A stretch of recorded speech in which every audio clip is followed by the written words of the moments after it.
Uma sociedade um pouquinho patriarcado, melhor, o crime é perfeito, abuso, isso aí é racismo. tem um bando de babaca. Com ódio das mulheres. Eu acho que o deboche é muito bom. Calma-se. Tem gente que gosta, tem gente que se identifica. Senta direito, garota. Oi, gente, esse é o Senta Direito Garota, eu sou a Juliana Amador e hoje eu tô aqui com a Vânia Carvalho, essa mulher maravilhosa, assistente social, taurina de Oiá.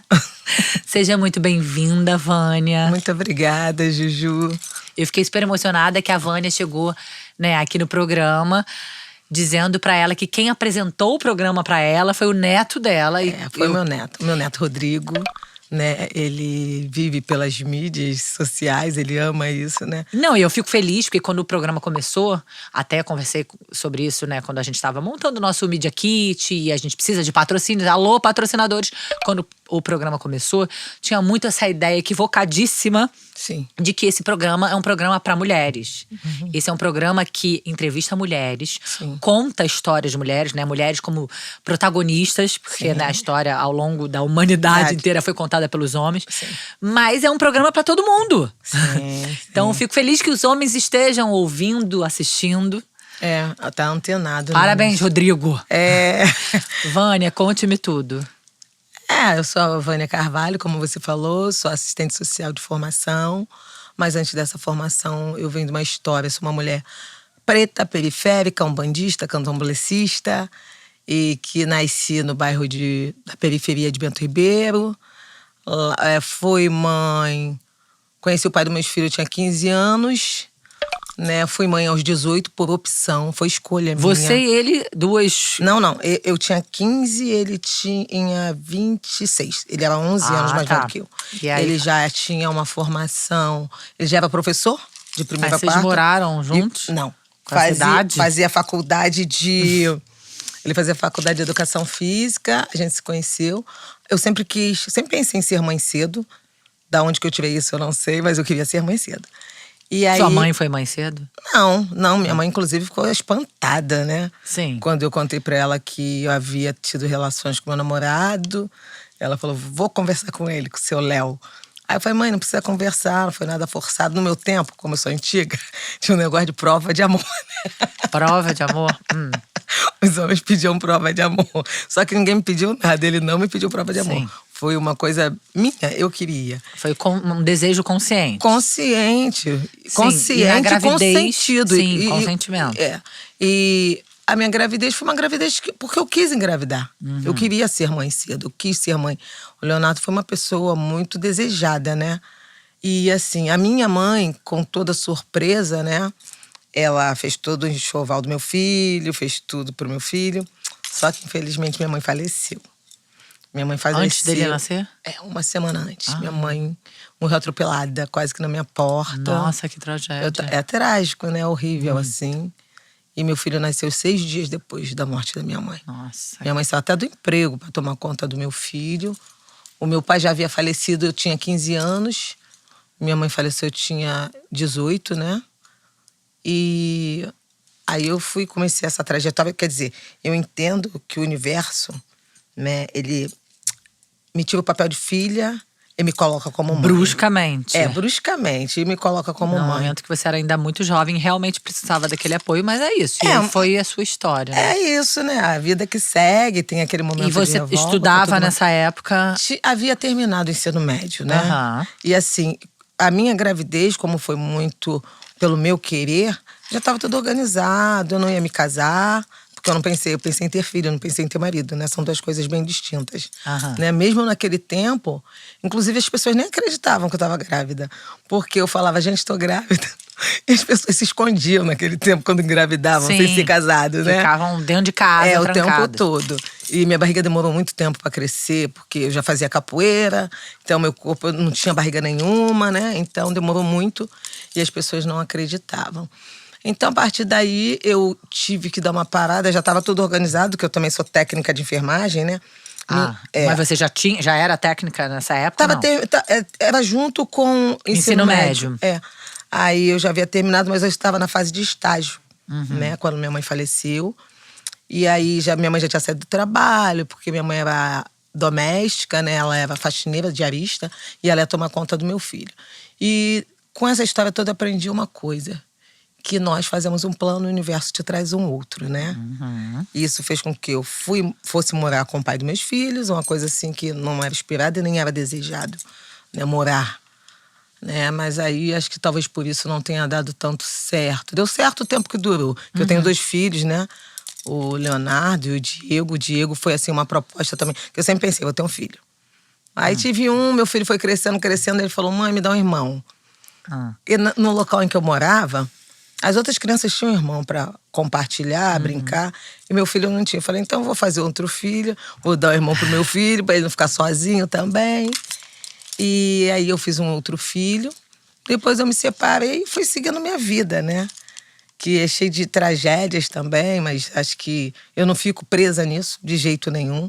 Porque eu acho que até das piores coisas da vida, a gente traz uma experiência boa, te fortalece, te faz ver a vida com outro olhar, sabe? Acho que você fica mais resistente, mais forte, né?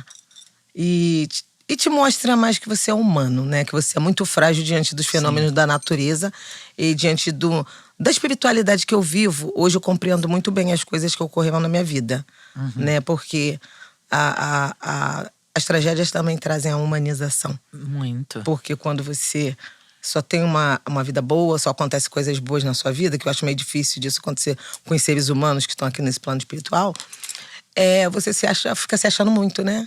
Então você tem que ter um limite, saber que tem um poder do Criador que independe do nome que tu dá para esse cara, ou pra essa mulher também, porque eu acredito muito que Deus seja uma mulher. Porque as mulheres faz mais sentido. Eu também acho. Mas é isso, né? Eu acho que assim, a gente, de alguma forma, a dor nos coloca nessa posição de mais humildade diante da falta de controle que a gente tem. Isso. Com tudo. Eu também perdi um filho, né? Com 25 dias. Não... Que é gêmeo da minha filha mais nova. E tinha muito isso, assim. As coisas aconteciam muito… Óbvio que eu tinha várias dificuldades na minha vida. Até tava te contando rapidamente. Que eu tinha um trabalho, passei por uma novela e pum, engravidei. Sim. As minhas gravidezes foram não planejadas, diferente de você. O que não significa que as minhas filhas não foram desejadas. Mas e aí, é isso, assim, eu não tinha muito medo, sabe? De coisas… Acho que a gente não fica pensando, né, nas tragédias, nas coisas ruins e tal. E de repente, quando a gente fica nessa…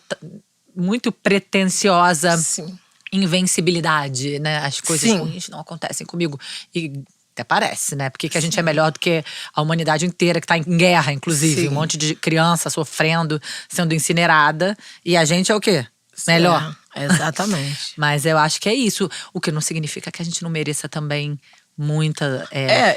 amor, paz, alegria, felicidade. sucesso. Sucesso, né? Expansão, crescimento, muito. tudo. E a gente merece. Eu penso já que vivemos a nossa cota de dor, por favor. Mas é isso que eu ia falar. Decretamos agora. Não, mas já decretei, não tenho mais então tá. isso. Não tenho mais isso, essa cota de dor. Eu acho que é um momento da vida das pessoas. Porque a vida da pessoa… Mas com certeza humaniza muito, né? Humaniza. Passar por dores. Isso.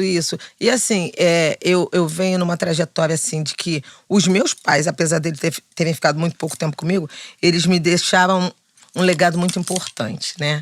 Eles sempre me conscientizavam de que eu sou uma pessoa preta, né? Porque na minha família tinha muito essa discussão de gente preta, meu pai era um compositor, que ele foi da Mangueira e do Império Serrano, né? E minha mãe era da Portela, minha mãe foi porta-bandeira do Rosa de Ouro de antigamente, que eu não sei qual é. Então, lá em casa sempre houveram muito essas falas, né? De discriminação, de segregação, E assim, em cima disso, hoje, e através do meu conhecimento, que eu fui estudando, me tornei assistente social, fiz algumas especializações. Você trabalhava como técnica de enfermagem ou não trabalhou? O que acontece, Juju? Diante daquele acidente da minha mãe, eu me senti muito impotente. Quando eu voltei pro meu estágio, eu já estava toda transformada. Eu estava numa parte de geriatria, em que eu dava banho nos idosos. E assim, limpava os idosos. E aí eu senti que eu estava já… Sabe, quando você não tá mais com aquela habilidade, já tá sentindo nojo, já tá esquisita? Então, eu resolvi não mais atuar nessa área. Eu saí dessa área, né? Até mesmo dentro da faculdade de serviço social, eu nunca estagiei em hospital. Porque, assim, eu já tinha uma experiência de hospital. Sim. E quando minha mãe faleceu, eu sei exatamente o que aconteceu. Então, não quis. Não era mais aquilo que eu queria pra minha vida, né? Aí eu fui ser guardete, Eu fui uma mulher que vende quentinha nas ruas de Madureira, vendi lanche muito tempo, tipo uns 6, 7 anos da minha vida, tá? Fui guardete em diversas empresas. E depois, porque eu tive filhos, né? Então, esse momento que você tem filho, tua vida meio que dá uma parada, né? Então, você não pode fazer tudo que você quer, você se dedica às suas crias, certo? Totalmente, né? Porque os meus filhos são desejados, queridos, amados. Então, foi um prazer, né? Eu não acho que eu perdi tempo. Eu acho que foi meu tempo de mãe, né? De dedicação. Você estava ali naquele momento, vivendo a maternidade. A maternidade é uma coisa que eu desejei, que eu quis e que me completa hoje. Aí depois eu fui estudar, né? Passei por esses períodos que eu te falei. Lutei bastante, porque eu fiquei com o pai dos meus filhos até uns 7 anos do Leonardo. Isso, Diego era bem pequenininho, tinha 1 ano e pouco, a gente se separou. E ele abandonou as matrículas dele no estado e no município, para não dar pensão. O pai dos meus filhos Quando fez você isso. se separou? E aí eu tive que lutar mais ainda, né? Mas eu sempre fui uma pessoa, por isso que eu te falo, eu tive um orgulho bobo de não cobrar pensão dele, porque eu fui pra justiça, mas ele saiu dos empregos e eu não levei isso a fundo, né? Mas ele foi um grande exemplo na minha vida também, na vida dos meus filhos, tudo que um homem não precisa ser, né? Meus filhos aprenderam muito com as atitudes dos pais. Exemplo do que não fazer. Do que não fazer, isso também acontece. E você tem que ver que isso também é bom. É bom porque você aprende, você cresce em cima disso, né? E aí eu tive que lutar muito. Mas chegou um belo dia que eu olhei assim e falei, pô, meus filhos já cresceram. Já posso seguir o meu caminho, fazer o que eu quero fazer, né? E aí eu saí estudando, fazendo tudo que eu tive desejo de fazer, vontade. Comecei, aí eu retornei à espiritualidade, porque naquele momento que minha mãe morreu daquela forma, eu já era um bandista, que eu nasci dentro da Umbanda. Né? Eu tinha uma tia que tinha um centro de Umbanda, mas aí eu abandonei, fui ser budista, conhecer. Na verdade, eu fui conhecer o budismo, eu fui conhecer a Igreja Evangélica Batista, a primeira de Bento Ribeiro, porque era lá onde eu morava. Frequentei um tempo, né? E depois retornei para minha religião de origem, né? Mas é bom você obter esse conhecimento, porque também estudei aquela TJ, Testemunha de Jeová. E estudei aqueles livrinhos dele lá. Um rapaz ia lá em casa e a gente discutia bastante, né? Para esclarecer as dúvidas, né? E aí eu começo na minha religião, né? De Umbanda. E depois vou pro Candomblé, né? Como uma bela filha de Oiel, sou Eked. Eu não sou uma pessoa rodante.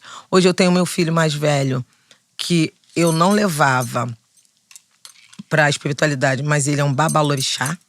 O meu filho mais velho é um babalorixá. Você não levava, mas ele foi. Mas ele foi sozinho. Foi sozinho, opção dele. Eu criei meu filho no mesmo segmento que eu fui criada. Assim, minha tia já havia falecido, mas aí aquela questão da força, né, da sociedade, né?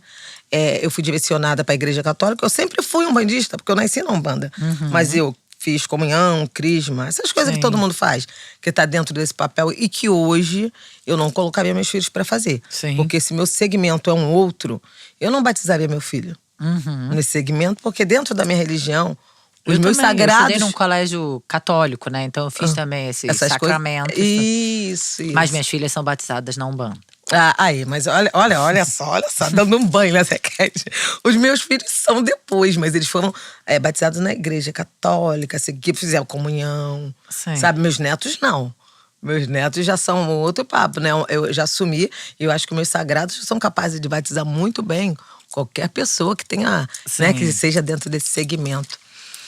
Aí eu segui por esse caminho e comecei a me entender, né, como pessoa, como mulher preta, a querer desmistificar algumas coisas, né, que sempre foram trazidas para mim de forma bem de segregação. Porque, vou te dar um exemplo disso, do que eu tô falando. Como eu te falei que eu tive um pai meio que famosinho, né? Eu tenho uma família… Um pai meio que famosinho? Tipo, você não vai falar o nome dele? Alfeu Pinto, a coisa mais linda, o homem da minha vida. Inclusive, é o homem da minha vida. É o homem da minha vida, né? E ele faleceu. Quando você tinha 15 anos? 15 anos. E eu tenho uma família que mora por aqui, pela Zona Sul, né? E eu moro na extremidade, no subúrbio, né? Mas a família por parte dele? Por parte dele. Eu tenho irmãos que são 20 anos mais velhos que eu, né? Entendi. Meu pai foi compositor, meu pai era muito lindo, sabe? Ficou viúvo aos 21 anos. Saiu por aí, fazendo filhos por aí. Né? Eu Ele sou a ficou última filha. Viúvo com 21 anos? 21 anos. Porque meu pai é daquele tempo que a tuberculose matava as pessoas. Aham. Então ele ficou viúvo, né? A primeira mulher dele morreu. Minha mãe foi a última. Minha mãe foi a penúltima, porque meu pai morreu no Hotel Globo com uma outra mulher. Minha mãe foi a penúltima. Meu pai morreu dentro do hotel, vejam. Morreu o quê? Transando? Transando, cara. Ó, diz meu companheiro Olha que aqui, ó. essa é a morte que ele deseja. Aqui, ó, e saiu assim no jornal. Morte do compositor da Mangueira. Tesourinha, Alfeu Pinto. Foi assim. E saiu que tava transando? Não, mas as pessoas sabem, né? Ah, pelo amor de que Deus. se faz dentro de um hotel, Juliana? Hotel Dorme. Globo, na Rua dos Andradas, antigo, que já acabou, não tem mais esse hotel. Eu passava por lá e falava, ai, pai, por que tu fez isso? Passava, Ué, olhava. mas ele teve um infarto? Infartou. Era a hora dele, né? E aí, É ruim pra você que ficou com essa saudade gigante, mas era a hora dele. Eterna. É. Eterna, um cara assim que… Não sei, quando eu penso em homem, sempre… O melhor homem do mundo pra mim é meu pai. Meu pai. Mas é porque você só tinha 15 anos, depois você vê que ele não era tão bom assim. Não, mas, Ju, deixa eu te falar uma coisa. Meu pai não era tão bom. Meu pai… É o que acontece? Eu fui a última filha. Sim. Então esse pai, a quem tanto admiro e falo, é um outro homem. Sim. Porque as minhas irmãs, que são 20 anos mais velhas do que eu… Sofreram, né? Algumas tinham pavor do meu pai. Sim. E meu pai, assim… Ele já devia estar muito mais amadurecido, né? Depois de Exato. tudo. Meu pai, como pai… Você pegou esse pai aí mais… maravilhoso, que parece que a gente tá falando de pessoas diferentes. Imagina. Entendeu? E assim, meu pai, como pai, foi um homem maravilhoso. Como homem, a Sim, gente não ficaria péssimo. meio-dia. Não, péssimo. Sei Entendeu? Sabe como é que é, né? Aquele machismo do passado, Sim. aquelas coisas que ele fazia, né? Aquela postura imponente, eu mando, você obedece. E que minha mãe amava. Que meu pai morreu, mas minha mãe não arrumou outro homem. Morreu daquele jeito trágico, mas sem outro homem. Eu até falava, mãe, meu pai morreu no hotel com outra mulher. Arruma outro. Minha mãe, não, minha filha. Minha vida era seu pai. Então, aquelas coisas, né? Sim. Aquelas coisas de amor, assim, que eu acho que hoje… Eu não amo ninguém a esse ponto, né? Né? Assim, morreu no hotel Só com a gente outra. mesma. Não, só a mim mesma. Eu me amo acima de tudo, né? Abaixo dos meus orixás eu me amo. Vamos e botar óbvio, assim. os nossos filhos também, pra caramba. Não, também talvez amo, mas mais. abaixo de mim também. Também. Também. Eu sempre acho difícil isso, essa conta de amor, né? Essa régua de amor. Mas não é isso. Mas é isso, eu acho que é isso. Eu acho que a gente tem que deixar muito claro, né? Também, né? Porque eles vão se amar também. Sim. Acima da gente. É necessário que se amem. Sim. Mais do que me amar, sabe? Sim. Eles têm que se amar muito mais, né? Então… Mas você trabalhava, Vânia, essa época você trabalhava como assistente social ou não? Qual época? Essa aí que você Eu já sou tava… formada há uns 17 anos só. Eu me formei tarde. Aham. Depois que meus filhos cresceram. Sim, porque É o imagina, tempo, é o você tempo, teve que se virar Minha filha, eu vendi quentinha, eu te falei, vendi lanche, vendi tudo. Sim, eu imagino. Trabalhei de guardete. Então, depois de filhos criados, entre aspas, Isso, né? isso. Você foi estudar Fui pra ser estudar. assistente social. Pra ser assistente social, porque eu já… E se dedicar, nessa Isso. época, a candomblé? Também. E o que acontece? O serviço social, como que ele aparece na minha vida? Meu pai era do Ministério do Trabalho, eu sou pensionista do meu pai. Então tinha uma faculdade, acho que é FAESP, ali perto da Praça da República, que me dava uma bolsa. Só que essa bolsa, a porcentagem maior era para direito. Mas só que, como eu te falei, eu precisava de algo que, de alguma forma, que… O direito, acho que te dá um empoderamento, assim, meio que… Igual de médico, acima do normal, que tu fica se sentindo muito, porque entende da lei. Acha que é Deus. Pô, meio que isso, né? Dentro da justiça, né? E eu queria muito viver o lado mais humano mesmo meu, porque, gente, eu sou humana, eu sou preta, na sociedade eu sou discriminada. Acho Sim. que o serviço social me trouxe… A base da pirâmide social. Eu sou a base, mulher e preta. negra. E preta. Eu sou a base, né? Sim. Então, eu precisava entender os porquês, entender frases que eu ouvia desde criança, tipo… Pô, Vânia, você vai casar com homem preto? Por quê? Vai ter filho de cabelo duro? Você tem que clarear a família. Cara, umas Surreal, coisas… mas eu cansei de ouvir isso. Acho que a maioria das pessoas pretas da minha idade já ouviram isso, né? Por que eu ouvia isso? Eu ouvia, mas eu não entendia o porquê. Exemplo, porque meu cabelo era duro, cabelo de bombril, essas coisas, né? E por que isso, gente? E minha mãe esticava meu cabelo, só do tempo de ferro quente. Chapinha e Ienê, sabe? Orelha queimada, testa queimada. Gente, que isso? Uma violência. Né? Uma violência, né? Mas você sabe que a nossa sociedade foi desenhada em cima de uma estrutura racista, né? Que define nossos papéis na sociedade, define não só social, mais econômico, o intelecto, o espaço que eu posso ocupar. Né? Eu, então, como mulher, sou ali a base da pirâmide, né? Sexualizada o tempo inteiro, Sim. porque os homens me olham, né, com o olhar diferente, né? Não é um olhar de uma mulher, porque são coisas assim meio pesadas que são impostas na sociedade e que não são ditas. Tipo, pô, mulher gostosa, mulher preta, né? Mulher preta é pra gozar, mulher branca é pra casar. Sim. Né? Eu acho que isso, objetificada, né? Sexualizada. muito, muito. E eu tinha que estudar sobre isso. Eu precisava estudar sobre Então isso. foi por isso que você eu fui pro escolheu serviço social. E até também para eu poder fazer a minha intervenção a favor dessas pessoas. Sim. Sabe? Do meu povo, dessas Sim. pessoas não, das minhas pessoas. Né? De mim mesma. Das suas iguais, né? Dos meus iguais. Sim. Dos meus iguais, que eu não sou diferente de ninguém. De que mora numa comunidade, que mora na favela. E assim, e por bênção dos meus orixás, eu sempre trabalhei nas comunidades do Rio de Janeiro. E assim, me identificava muito com essas comunidades, com aquelas pessoas. Me identificavam com as mães daquela comunidade, com o retrato da minha mãe, porque teve uma parte que eu não te falei, Ju, do meu irmão, que eu tinha um único irmão que também morreu. Por violência do Estado, ele morreu de tiro, né? Tiro da polícia. Eu não sei porque ele apareceu baleado. Mas só que meu irmão era dependente químico. Então, assim, eu não posso também falar que foi da polícia. Não sei. Mas… E assim, eu vi as mulheres da favela também, vi o retrato da minha mãe, do sofrimento, né? Que minha mãe tinha sido porta-bandeira linda. Quando meu irmão começou a se tornar um dependente químico, minha mãe tinha os traços da tristeza na face dela. Sabe? Adoece a mãe. Adoece, a pessoa muda totalmente, né?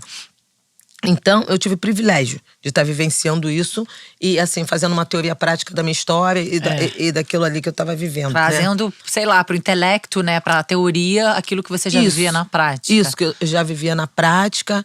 E, assim, tem uma coisa também que eu vejo que tudo para nós, negros, pretos, devido, né? Esse desenho que foi feito para nós, a falta de conhecimento também faz o povo preto aceitar isso com muita facilidade. Com certeza. E assim, isso me incomoda muito, sabe? Isso me incomoda muito. Tu quer ver uma coisa que me incomoda, que eu acho assim…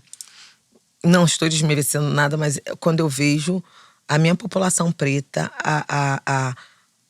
o povo preto dentro de segmentos religiosos que não são pertencentes a nossas origens e assim, demonizando a minha religião. Eles simplesmente reproduzem o que eles ouvem sem refletir. Porque essa história que aconteceu não é contada para eles. Você não encontra a história verdadeira do preto na escola pública, na escola municipal, nem no ensino médio, na estadual. Você tem que comprar esse conhecimento. Foi isso que eu fiz. Eu fiz uma especialização na Cândido, faço uma na PUC, que eu tô discutindo isso. E a especialização era em história… A história da África. E negros no Brasil. Tá? E aí, isso me dá mais força, mais vontade, né? De dividir. De dividir. Essa… Não, de fazer o espraiamento das minhas informações. Claro. E eu faço isso a todo momento da minha vida. Que eu encosto perto de alguém, que eu começo a conversar.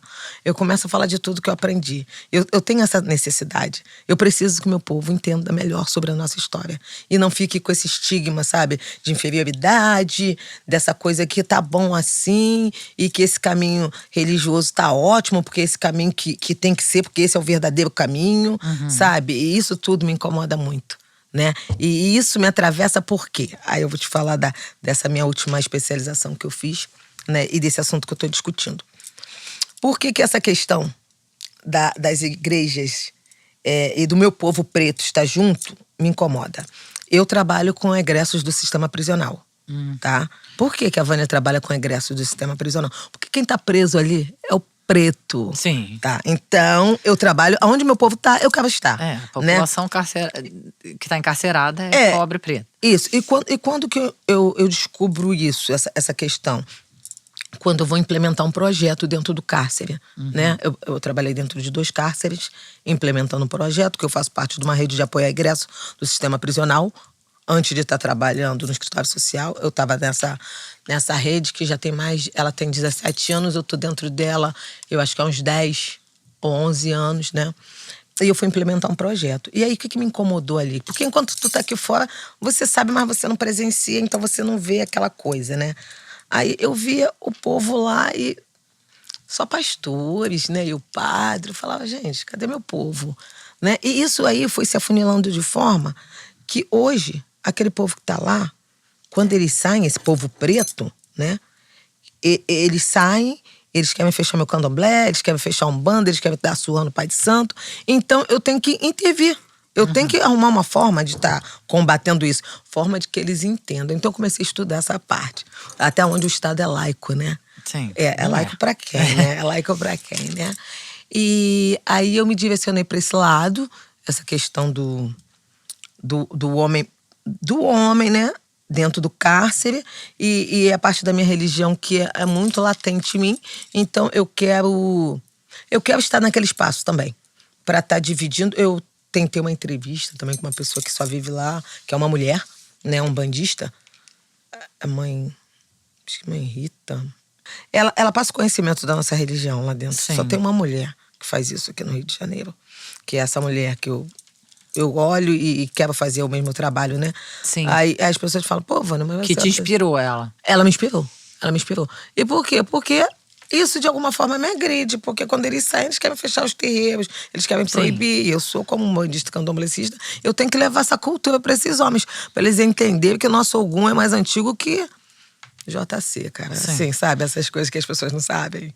Então, eu preciso levar isso também. E não é que eles... a gente é contra a pluralidade. Não. Não, mas justamente é contra a intolerância, né? Justamente. O racismo. É maravilhoso que tenham várias crenças e que todo mundo, né? Mas é isso. Não Mas só que hoje, a questão da religião, principalmente a neopentecostal, que tá lá dentro forte. Muito, né? Muito forte. É muito forte. É muito latente isso lá. Ela fica demonizando a minha religião. Pois é. Não, entendeu? isso aí é isso. Isso aí é dentro e fora. Até as cheias que tiveram no Rio Grande do Sul, teve Sim. um padre que falou. Que botou na conta dos terreiros do Sul. É. Tá entendendo? Então você vê que isso essa parte do racismo religioso também é uma coisa também que vai destinando, vai criando os caminhos do povo preto. Pra onde que eles estão indo e botando uma culpa que é totalmente mentirosa. Que se você for entender, se você for ler, não existe isso. Que é devido os terreiros de Umbanda e de Candomblé, que teve as enchentes Não, lá. claro que não. Não, mas tem gente que vai ouvir. Sim. Né, que as pessoas já estão doutrinadas com essa escuta, porque as pessoas ouvem e reproduzem, mas elas não vão desmistificar isso, elas não vão lá estudar para entender o que aquele homem está falando. Elas simplesmente têm uma grande aceitação de tudo que é falado. Sim. E aí, se você não vai lá ocupar esse espaço, né? É isso. É isso. Pra tudo.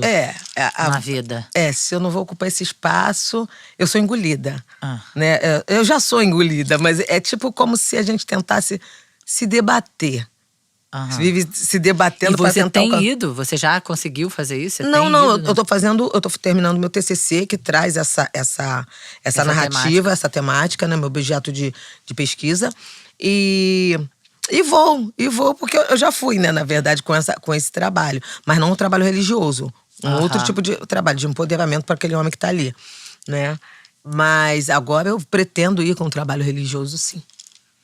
E tem espaço para isso, claro. É isso, vai lutar bravamente vou lutar para ter. Eu tenho pesquisas, eu tenho entrevista com o pai Márcio de Jagum também, que é um homem também que já esteve dentro desse espaço do cárcere, sabe? Ele é um babalorixá bem conhecido, bem conceituado, e que a gente tá vendo isso. E eu pretendo estar assim, sabe? Entendi, Vânia. E por isso que você agora que você falou que seu neto te orientou a se expor mais, né? Meu neto, assim, eu acho que existe já uma adoração, né, dos netos para com as suas avós. Pelo menos ele me diz que eu sou uma rainha, que eu sou isso. Vó, se tu pensa... Você é uma rainha. Eu também acho. Uma rainha. Mas ele fala, vó, você tem que expandir mais a tua forma de falar, você tem que ter mais contato com as mulheres. Por exemplo, ele conhece muita gente. Então ele fala assim, pô, vó, tem 3 amigas minhas que tem que fazer uma reunião com você. E eu tô num curso dentro do Tribunal de Justiça Restaurativa, em que a gente também faz um trabalho de círculos, né? E esses círculos são… você é advogada, né? Sou formada em Direito. Formada em Direito. Existe uma advogada que mora aqui. Então, justiceira, né? Mas só que a justiça restaurativa não tem muito a ver com essa justiça comum, não. Sim. Tá ligada à cultura da paz. É uma justiça que envolve… a gente não fala… acordo, né? Mais acordo? Não é uma mediação. Não é uma mediação. É diferente também. As pessoas aproximam muito da mediação, mas é uma forma, é uma justiça, é um novo viés da justiça que coloca a pessoa que cometeu o dolo e quem recebeu o dolo. Nisso envolve… Pra quê? Pra trazer uma razão de reflexão, de consciência pra pessoa. Ai, tenho medo disso. Não sei se eu gosto. Não, porque assim, é muito… não é uma coisa fácil. Não, mas aí a vítima é obrigada a estar diante do… Tudo é de livre, espontânea vontade. Só vai se quiser. Só as pessoas que cometeram dolo não, porque hoje os juízes já encaminham essas pessoas pra trabalhar dentro desse círculo da justiça restaurativa. Mas a pessoa que sofreu o dolo, não posso falar vítima, porque não é vítima que você fala. A pessoa que sofreu o dolo, ela não é obrigada. De repente ela não vai, mas os familiares que estavam no entorno, que quando você comete um dolo, não atinge só aquela pessoa diretamente. Os que estão em torno também sofrem de alguma forma aquela violência que foi feita, né? Então, às vezes ela pede pra mãe, pro irmão, pro filho, sei lá quem está participando. E quem cometeu o dolo, mas só que tem pré-círculos antes, sabe? Até unir os dois. Mas eu acho que é muito legal, porque você passa a ter uma consciência, essa pessoa que cometeu o dolo, passa a ter uma consciência da gravidade da coisa. É uma coisa que o nosso sistema penitenciário, ele só aprende, ele não te dá… Sim. Tá entendendo? Ele faz uma educação, né? Uma suposta educação, né? Pretensa educação para que aquela pessoa tenha noção daquilo que ela cometeu. Isso, e a justiça… Mas eu sou meio da guerra. Né? A justiça restaurativa… A justiça restaurativa não é isso. Eu gosto de cortar a cabeça. Não. Eu subo no meu carro. Não pode. A justiça restaurativa não faz isso, não. Ela também… traz essa pessoa que sofreu o dolo também pra refletir sobre a questão social. Tá entendendo? Porque você sofre o dolo, você é a vítima. Mas por que essa pessoa… E isso tá sendo mais implementado junto aos jovens e adolescentes em conflito com a lei. Porque nós acreditamos que essa pessoa, a partir do conhecimento… na capacidade de se regenerar, de melhorar. De ter um outro olhar pela sociedade e ver que aquilo que ele cometeu… uma nova chance, né? Isso. E que essa pessoa também entenda também esse lado. E também ajude a transformar um monte de coisa na sociedade. Sim. Né? Você entender que aquela pessoa que cometeu o dolo… Vânia, cometeu o dolo, tá falando isso porque não estuprou tua filha, porque não estuprou, porque não… Não é tem isso. Justiça restaurativa com crime de estupro não tem. Tem? Tem, porque trabalha a família. E não é só estupro de, assim… Foi o cara do lado, não, familiar. Sei disso. Tá entendendo? Justiça restaurativa, o cacete, dou-lhe uma porrada. Não. Tem sobre tudo, sobre todos os tipos de crime. Vamos mudar o assunto, porque eu não estou preparada. Então, mas o que acontece? E por que eu tento ficar permeando por esses espaços? Porque, gente, quem é que tá cometendo isso? Tá entendendo o que eu tô falando? Existem vários vieses que me levam a mim mesma. Que me levam ao meu povo, entendeu? Então, é bom pra eu olhar a sociedade também de forma diferente. Claro. E de forma mais compreensiva, sabe? E mais investigativa. Sim, sai do pessoal e vai pro… esse olhar. Esse olhar mais plural, eu acho, sabe? Eu saio dessa singularidade, vou pra pluralidade dos fatos. Porque, infelizmente, essas coisas todas que eu tô falando pra você, que a gente entende que é negativo de verdade, só tem não é que só tem a população preta, mas a maioria, majoritariamente, nós temos os pretos. Sim. Tá? Não só tem a população preta não, mas entendeu? Então é que isso. Violência acontece em todos os segmentos da nossa sociedade. Talvez quem seja preso… Tem um segmento, tem a cor, tem aquela questão… Não acho que a pessoa preta cometa mais, mas eles são presos. Eles são presos com maior facilidade, né? E demoram a ser soltos, né? Sim. Porque os outros… abandonados, esquecidos, outros não são nem punidos. Não mas tem um monte de branco, estuprador, criminoso, que comete violência doméstica. Os políticos, vários. Entendeu? Que são presos e depois são soltos por N motivos, né? Que a nossa sociedade faz, né? Que não vem ao caso, mas que é. Mas então, Vânia, é isso. Você tá nesse momento… de intelectual, quero estudar, quero ser intelectual. Ainda não tenho Maravilhosa. mestrado, mas vou fazer mestrado, doutorado, Vai, pós-doutorado. óbvio. Eu quero morrer com o livro na mão. Quero morrer estudando. Oportunidade que eu não tive lá atrás. Sim, hoje eu você tenho tá tendo oportunidade, eu tô fazendo. É o que eu estou fazendo, direcionando minha vida para esse lado. E detalhe, e aí eu penso também em promover essa educação sobre a questão do preto nas escolas também.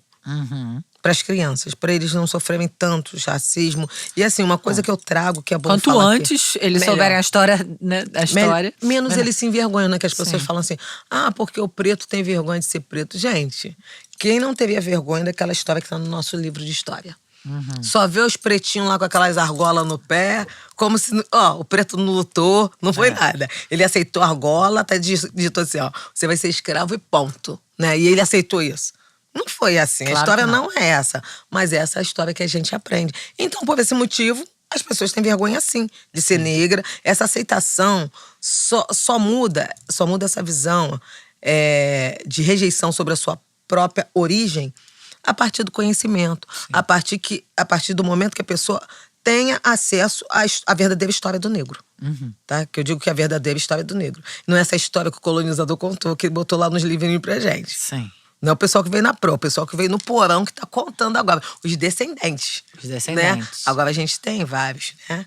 Escritores, intelectuais Sim. negros que podem e que são pesquisadores, né? Sim. E muito sérios e que estão trazendo essas realidades novas. Que pra mim tudo é uma realidade nova, né? Porque sou daquele tempo que aceitava essas coisas. E hoje eu sou a... Aquela história que foi contada é que não era. Não era, mas eu sabia que não era daquele jeito. Sabe? Eu ouvia, mas não entendia. Sim. Sabe? E isso é tão ruim. Porque quando você ouve e não entende, você simplesmente aceita. Quando você ouve, não entende e aquilo fica te perturbando e você vai buscar, aí você esclarece, te traz umas coisas mais elucidativas. E agora você, como uma boa filha de Oiá, quer comunicar, passar adiante quero. essa palavra bendita. Essa bendita palavra. Ser filha de Oiá é muito bom, é muito bom.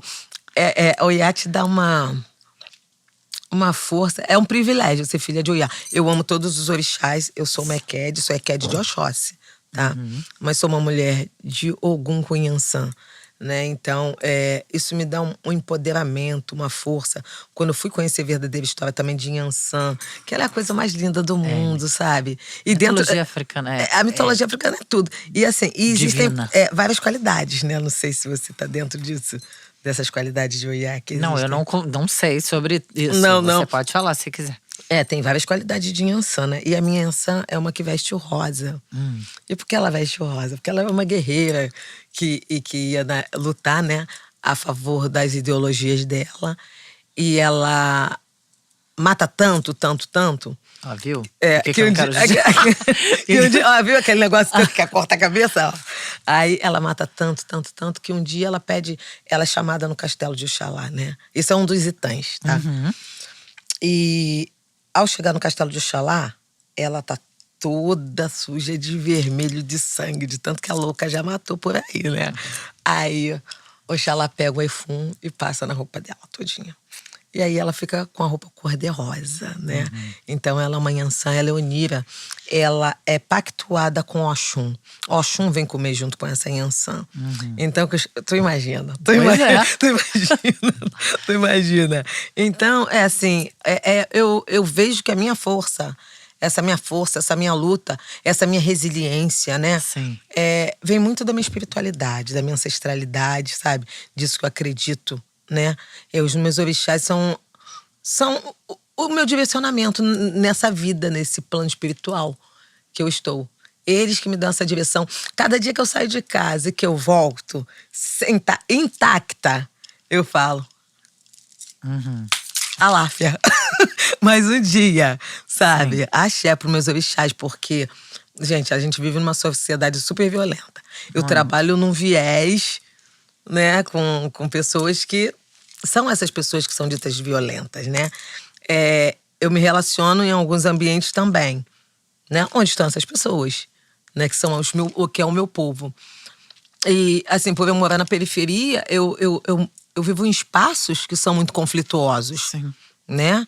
que assim, onde o Estado só entra mesmo pra atacar, né? Eu moro num bairro chamado Tomás Coelho, que é uns bairros muito perigosos aqui do Rio de Janeiro. De boa, eu moro em frente ao Morro do Juramento. E eu moro em frente ao Morro do Juramento e aos pés do Juramentinho. Então, tu imagina quando tem aqueles papapá aqui, como é que fica aquilo, né? Então, a sobrevivência eu dedico aos meus orixás. Essa credibilidade pra mim é deles. Sabe? Da minha vida, do meu respirar cada dia, eu dedico aos meus orixás, de verdade. Porque só eles mesmo pra nos guardar nessa sociedade que a gente tem hoje, com tanta violência, com tanta impunidade, com tanta covardia, com tanta maldade. Sabe? Eu sou totalmente crédula dos meus santinhos, dos meus sagrados. É isso. Que bom. É. Adorei, Vânia. Tem mais alguma coisa que você queira falar, dividir? Falou tudo que você queria dizer sobre tudo? O que eu quero falar é que eu sou muito grata ao universo por essa minha passagem. Mesmo com o sofrimento que eu tive, de boa. Hoje já não foi um sofrimento. Sim. Foi. Hoje não é mais. Hoje eu tenho como uma experiência, como eu te falei. Né? Algo que me deixou um pouco mais forte, que eu já não vejo as coisas com tanta frescura e nem tenho tanta pretensão, não sou tão pretensiosa assim, sabe? Tipo, imbatível, não sei o quê, que eu sei que pode acontecer algumas coisas que vão me abalar sim. E falar que sou grata por essa vida, pelos meus filhos, pela minha família, por tudo que eu tenho. Meus filhos são lords, meus netos também, sabe? Tudo um povo preto maravilhoso, lindo, sabe? Lindo, de verdade, lindo por dentro e por fora. Sabe? Bom. E que eu quero que eles entendam que vivo por eles e todo o meu legado é por toda a população preta, por todo o povo preto, sabe? Eu gostaria muito que as mulheres saíssem para contar suas histórias também, porque tem gente com histórias tão lindas e de tanta superação, sabe? Não é só a Vânia, porque tem diversas, né? Sim. E assim, quando eu falo da mulher preta por ser uma mulher preta, mas eu não desconsidero o papel da mulher branca, nordestina, que vem lá daquele lado, sabe? Que tem também um sofrimento gigante, Sim. que também vive de uma segregação horrorosa por ser nordestino. Das mulheres em si. A mulher, de uma forma geral, foi segregada. Só que a mulher preta mais, né? Sim. Então, assim, eu não gosto de levar ao lado de falar só e não considerar as outras histórias, né? Eu acho que a gente tem que estar considerando tudo isso. Só gratidão, Juju. Gratidão por você ter me convidado, por achar que eu iria brilhantar um pouco mais, né? Sim, assim, muito. Obrigada. Tu conhecer a minha história, sei lá. Achei muito legal. Eu que te agradeço, tá? Obrigada por ter vindo. Obrigada por contar tudo isso, tá? É. Caminhos abertos. Sempre, sempre. Pra na fé. nós, tá? Sempre, Conte sempre. comigo. E você é maravilhosa, sabia? Ai, obrigada. Você é maravilhosa. Teu sorriso, sabe? Como você falou, quando não pôde acontecer, que tu falou, pô, Vânia, mas eu quero muito estar com você. Eu falei, pô, que mulher. Eu ainda falo que é de Oiá, aí que eu me apaixonei mais ainda. Pessoas de Oiá e de Oxóssi, cá pra nós, são pessoas que me chamam, sabia? Eu nem sei o som da pessoa, mas quando eu olho e gosto assim, eu falo, deve ser de Oiá ou de Oxóssi. É isso, amiga. Obrigada por ter vindo. Boa sorte nos seus projetos lindos, que sejam férteis e prósperos. Conte comigo, tá bom? Muito obrigada pela Obrigada. oportunidade. Um beijo, gente. Um beijo pra todos também.